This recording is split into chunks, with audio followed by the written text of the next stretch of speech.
Thanks, Ben. So finally, with Daryl, as MSC, the Marine Stewardship Council doesn't have any members, they say.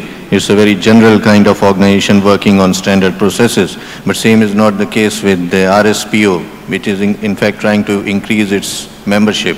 So if you could tell us about how the last 8 to 10 years have been, and how you plan to increase your membership and further rope in all those errant boys who have not been able to do what they should do when it comes to sustainability. Thank you, Samir. Such an easy question and task.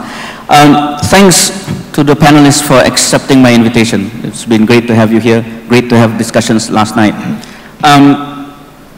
So we now have 1,000 members spread over 50 countries. And I recall when I first stepped into the job, we had 530 or so members at the time. We have been flying for the last 2 years, I can tell you. And I certainly have been trying to keep up with this growth. I guess, unlike, of course, MSC, who don't have members, our members are coming in by the droves, coming in for countries that some of them I never thought would be members. I know there's one lone Russian delegate here, but we do have some Russian members as well. So it's surprising to me. Never in my wildest dream would I have thought that we would have Russian members, for example. So we've been trying to catch up. That's a challenge. And rather than address directly a question on errant members, I think I have in the coming years, or we have in the coming years, four challenges. The first one is to scale up infrastructure to support this growing membership base, this growing volumes. Second, I think, is to keep focused on our vision towards transforming markets and not be distracted by what may be distractions. Third is we need to ensure that our credibility, our performance can be measured and publicized and communicated. I think that's important. On the ground, there is an expectation that, the RSPO standard, what does it mean on the ground? Does it really mean it's good for people? Does it really mean it's good for planet? Does it really mean it's good for profit? We need to show that more effectively in the coming years.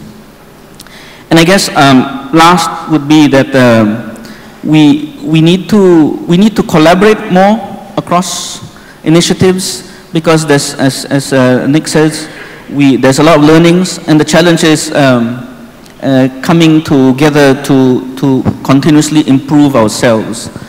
Now, on a personal note, my challenge is to bring the right people to the right table at the right time and place, and ensure they have equal voice at this table.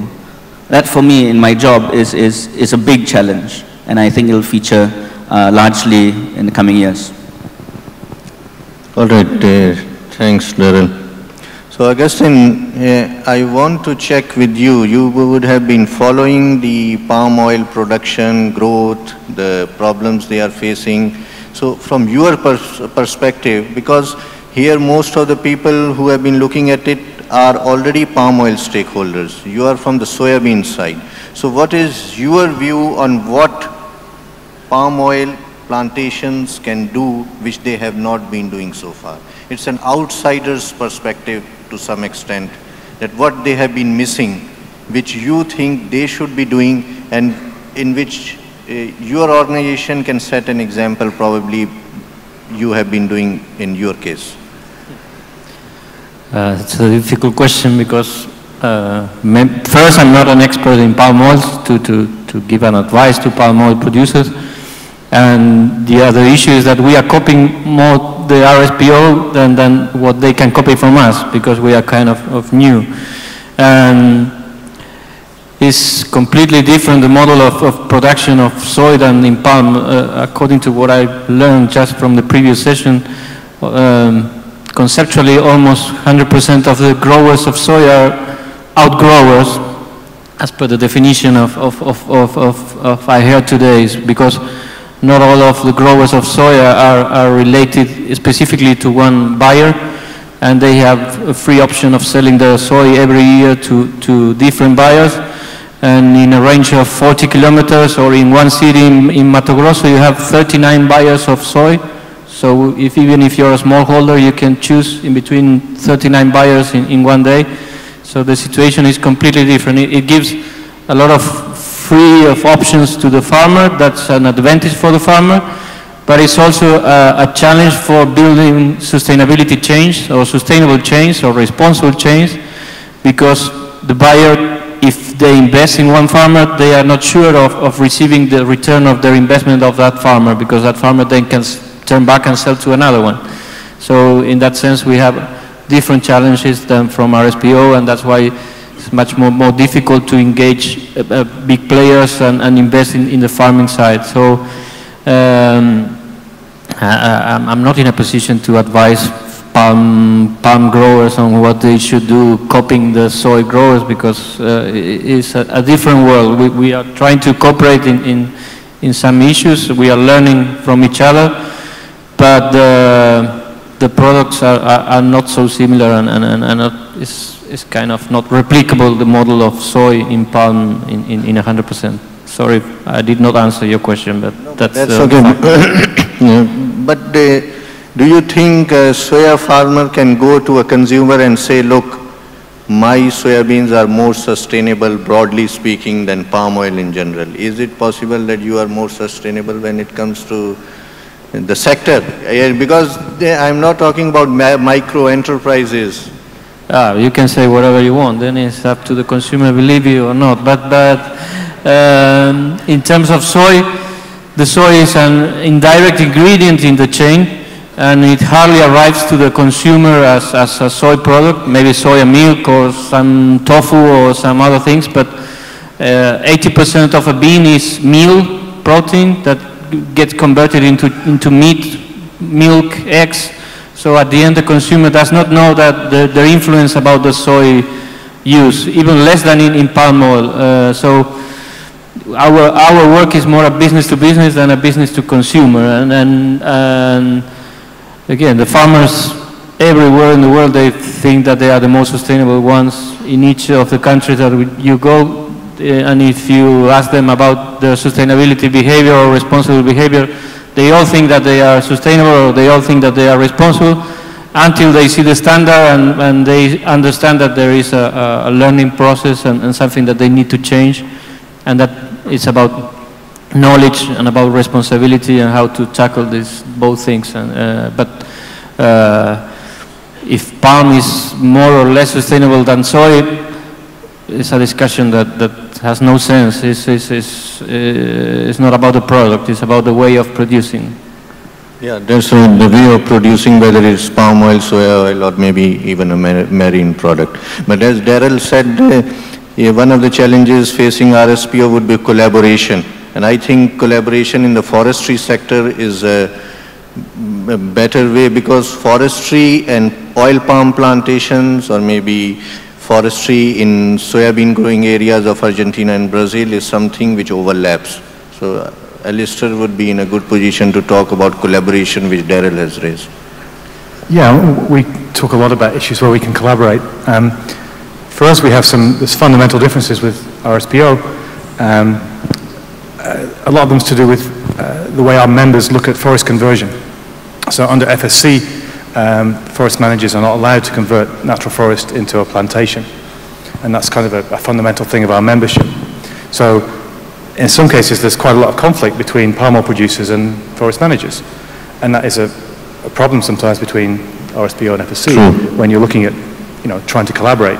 But there's lots of areas where we have mutual issues, such as high conservation value forests and assessment, which is an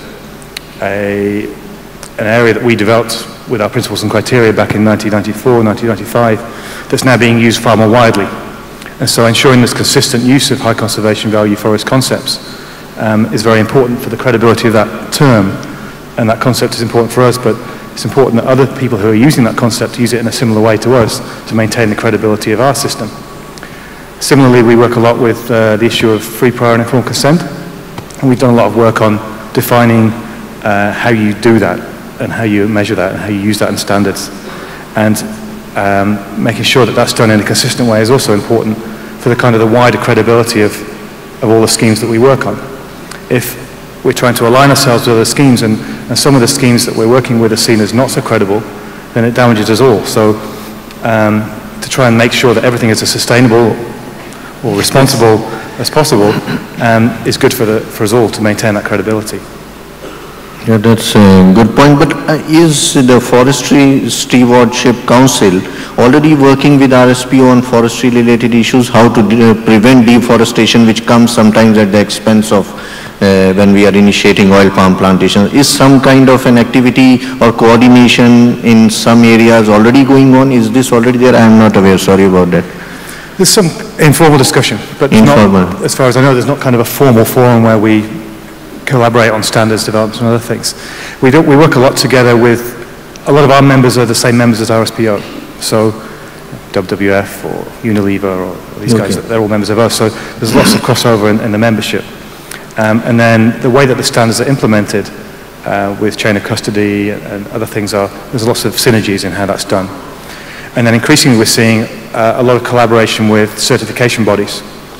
Some of the certification bodies are the same, and we now have the same accreditation body that's auditing those certification bodies, who also have the same accreditation body for the Marine Stewardship Council. Sorry, some common membership kind of an initiative is possible? Is it viable that an oil palm plantation with, say, a land bank of 100,000 hectares earmarks something for conservation, which can then be certified by FSC? Is this something which can be done by, say, a proper memorandum of understanding which can be reached between RSPO and FSC and the RTRS, that look, this is the size of your plantation, it is so huge, why don't you earmark 1, 2, 3%? Do you think this is viable in the medium term? Yeah, we've done things like that before. So we have a joint label with Fairtrade. So we have a collaboration with them where you can have Fairtrade FSC. And we've also done work with SA8000 on workers' rights. Yeah, that's a positive initiative. On similar things like that. And we're also working a lot with, this is coming up with RSPO as well, with carbon schemes. Carbon accounting. So we're not doing that ourselves, but we're collaborating with other schemes and looking to approve, if you want, certain schemes that our certificate holders, our forest managers, could use to make claims with. So there's lots of areas where we can collaborate. So there is a scope for, and some informal kind of initiatives have already been taken. That's good, yeah. And Brad, if these three gentlemen, they talk about forestry. Forestry is an issue which would be common between all these three sustainability organizations. But when it comes to marine fisheries, what is the corresponding analogical main challenge which you have been taking, which we can say this is the forestry of marines? Well, it really is, the analogy is just marine habitat, which is the same issue. To what extent do you disturb or change or remove natural habitat to put in its place human production systems or fisheries management systems in this case? And that's the analogous issue. So whether it is a bottom trawl that might be impacting the marine environment, whether it's drift nets that continue to catch fish long after they're not used by fishermen, or long lines that have high degrees of bycatch, the issues are the same. The question is, how do you determine what is sustainable from an ecological standpoint, which is what I think we're all about, is trying to find that definition that's science-based, that's credible, that's widely accepted, and still have production systems that enable food security, enable sustainable livelihoods. I think we share those exact same challenges. And the definition of sustainability is one that changes as information improves, as our society evolves and develops, and as our own definitions of what we want change.